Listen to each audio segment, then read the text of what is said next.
আজকে তৈরি করব পাকা আমের মালাই কুলফি আইসক্রিম। খুব সহজ, শেষ অবধি দেখতে থাকো।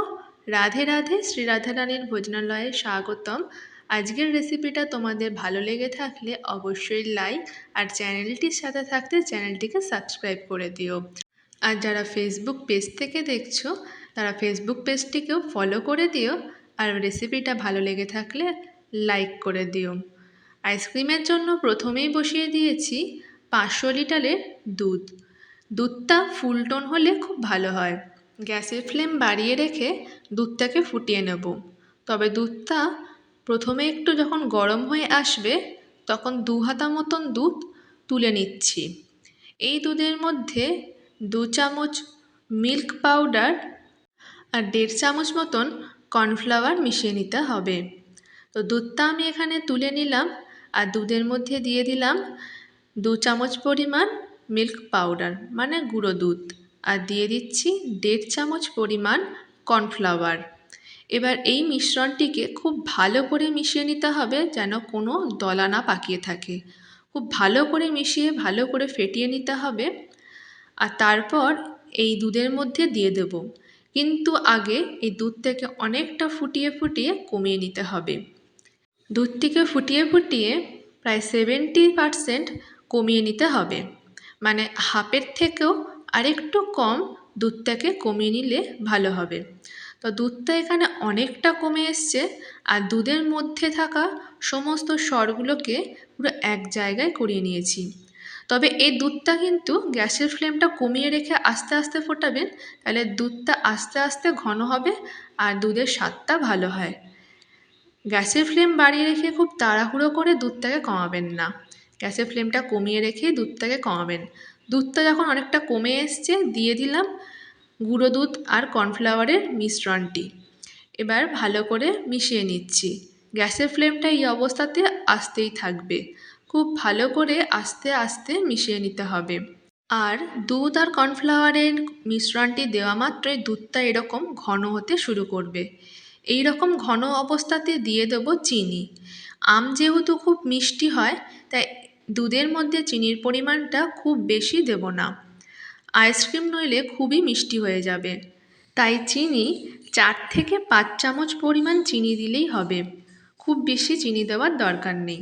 চিনি দেওয়া মাত্রই যেহেতু চিনিটা গলে যায় তখন দুধটা আবারই পাতলা হয়ে যাবে। আর গ্যাসের ফ্লেমটা লো টু মিডিয়ামে রেখে ভালোভাবে নেড়ে চেড়ে নিয়ে আর একটু যেই ঘন হয়ে আসবে, মানে অল্প একটু ঘন হয়ে আসলে গ্যাসের ফ্লেমটা বন্ধ করে দেব। গ্যাসের ফ্লেমটা বন্ধ করে দিয়ে তাও নাড়াচাড়া করে নিতে হবে যাতে জমাট বেঁধে না যায়।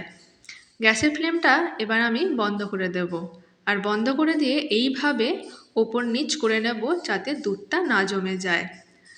এরকমভাবে 5 থেকে 7 মিনিট ভালোভাবে ওপর নিচ করে নিয়ে দুধটাকে ঠান্ডা করে নিতে হবে। এরপর আমের পাল্পটিকে বার করে নেব। তাই এখানে নিয়েছি 2টো আম, কিন্তু 2টো আমে কিন্তু আমের আইসক্রিমটা হবে না, তাই পরে আরও একটি আম নিয়ে নিয়েছিলাম আর 3টে আমের পাল্প দিয়েই আজকের আইসক্রিমটাকে রেডি করব।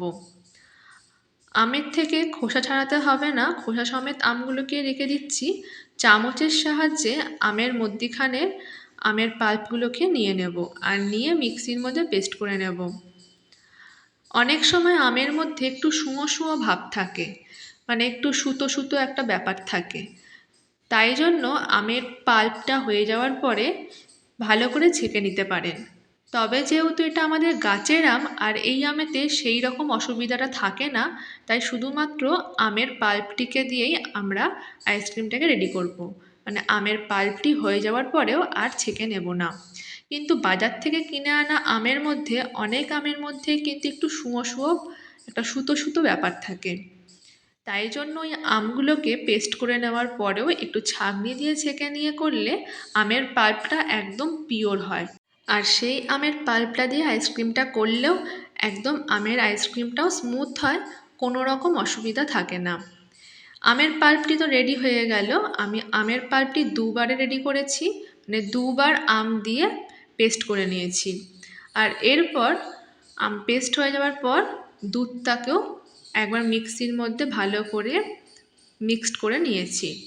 আর দিয়ে দিচ্ছি পেস্ট করে রাখা আমের মধ্যে। দুবারে পেস্ট করে নিলাম দুধটাকেও।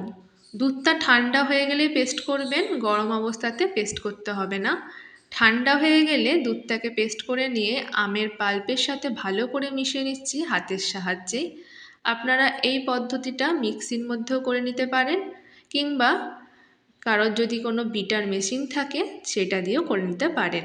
খুব ভালোভাবে ফেটিয়ে নেব, কোনো রকম যেন দলা বা কোনো কিছু না থাকে, খুব ভালো করে ফেটিয়ে নিতে হবে। আর এইভাবে আমের আইসক্রিম করলে সত্যি খুব সুন্দর হয়ে থাকে। যারা এখনও এইভাবে আমের আইসক্রিম রেডি করে দেখেননি তারা অবশ্যই একবার করে ফেলতে পারেন। এই গরমেতে বাড়িতে এইরকম আমের আইসক্রিম খুব সহজেই আপনারাও তৈরি করে ফেলতে পারেন। খুব ভালো করে মিশিয়ে নিচ্ছি আর খুব ভালো করে ফেটিয়ে নিচ্ছি। এরপরেতে একটা পাত্রের মধ্যে দিয়ে দেব আর সারা দিনের জন্য রেখে দেব ডিপ ফ্রিজের মধ্যে। একটা টিফিন কৌটো নিয়ে নিয়েছি আর টিফিন কৌটোর মধ্যে দিয়ে দিচ্ছি। যে কোনো কন্টেনারের মধ্যে আপনারা দিতে পারেন। আর এই মিক্সটি দেওয়ার পরে কন্টেনারের মধ্যে ওপরে যদি অনেকটা জায়গা থাকে যাতে বরফ না চলে আসে, তার জন্য আপনারা একটা কাগজ দিয়ে দিতে পারেন, মানে গোল করে কাগজটাকে বসিয়ে দিতে পারেন। আমাদের এখানে পুরো একদম মুখে মুখে হয়ে গেছে, তাই আর প্লাস্টিক দিলাম না।